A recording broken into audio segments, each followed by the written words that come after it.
गडकरी जी के वैसे परिचय अगर डिटेल में देने लगे तो सुबह हो जाएगी, लेकिन फिर भी 2-3 बातें और बताना ज़रूरी है। नितिन गडकरी बीजेपी के राष्ट्रीय अध्यक्ष रह चुके हैं, महाराष्ट्र में मंत्री रह चुके हैं, महाराष्ट्र में नेता विपक्ष रह चुके हैं।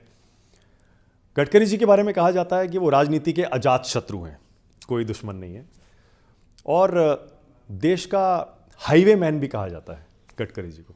स्वागत पहले तो आपका चाय वाला इंटरव्यू में गडकरी जी। नमस्कार। जो मैंने 2-4 छोटे छोटे परिचय दिए, सबसे अच्छा परिचय आपको कौन सा लगा? कौन सा आप ज़्यादा रिलेट कर पाते हैं? देखिए, जो बात आपने कही कि सभी लोगों के साथ परस्पर विरोधी भी लोग रहेंगे, हमारे विचारों के विरोधी लोग रहेंगे, हमारे संगठन के विरोधी लोग रहेंगे, उनका प्रेम और विश्वास अपने प्रति रहना, ये राजनीति में किसी भी नेता के लिए बहुत बड़ी पुण्य भी होती है, एसेट भी होता है। अटल बिहारी वाजपेयी जी, मुझे उनके साथ रहने का मौका मिला। 2-3 बातें उनकी बताई हुई मुझे बड़े याद रखी। उन्होंने कहा कि देखो, तुम्हारे कितने भी तुम जल्दी में हो, तुम्हारे घर में जितने भी लोग हैं, 1-1 मिनट क्यों ना सबसे मिलो और फिर जाओ, उनको बिना मिले कभी नहीं निकल जाना। दूसरी बात उन्होंने कही थी कि जो सही काम है वो किसी का भी हो, काम करना चाहिए। लोकतंत्र में हम लोग मंत्री, एमएलए, एमपी बनते हैं पार्टी के टिकट पर। जब मंत्री बनते हैं तो हम पार्टी के मंत्री नहीं होते, हम देश के मंत्री होते हैं, जनता के मंत्री होते हैं। और सही काम सबका करना चाहिए और गलत काम अपने का भी नहीं करना चाहिए। वही मैं छोटा सा कार्यकर्ता हूँ, वाजपेयी जी की 2-3 बातों को याद रखता हूँ। जो भी लोग आते हैं जो देश के इंटरेस्ट में है, न्यायिक काम है, व्यावहारिक और कानूनी रूप से उचित है, मैं कर देता हूँ। मैंने कभी कौन से पार्टी का है ये भेदभाव नहीं किया। दूसरी बात, हम ये तो यही कहते हैं ना कि जात, पंथ, धर्म, भाषा, सेक्स के आधार पर हम डिस्क्रिमिनेशन नहीं करेंगे किसी का।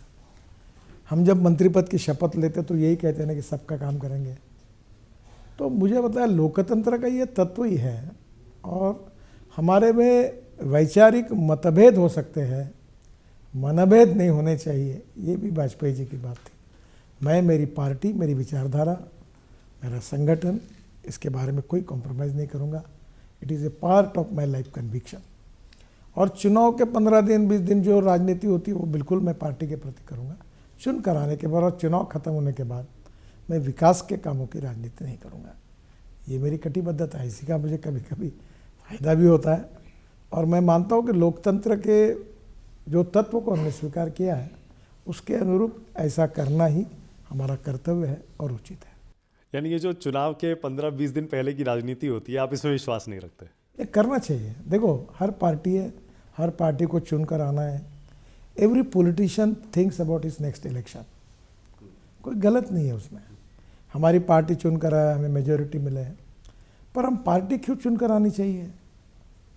क्योंकि हमारे विचारधारा के आधार पर समाज का, देश का भविष्य हमको बदलना है, सस्टेनेबल जीवन लोगों को देना है। ऐसे 50 बातें हैं। नहीं, 15-20 दिन चुनाव से पहले जो कैंपेन होता है उसमें तो सारी हदें पार हो जाती है, जैसे अभी दिल्ली में हो रहा है। मैंने इसलिए आपसे कहा, जैसे आपने मेंशन किया ना कि सबने मिलकर ये सोचना चाहिए कि हमारी भाषणों की, हमारे बोलने की, हमारा टिकट टिप्पणी की मर्यादा क्या होनी चाहिए।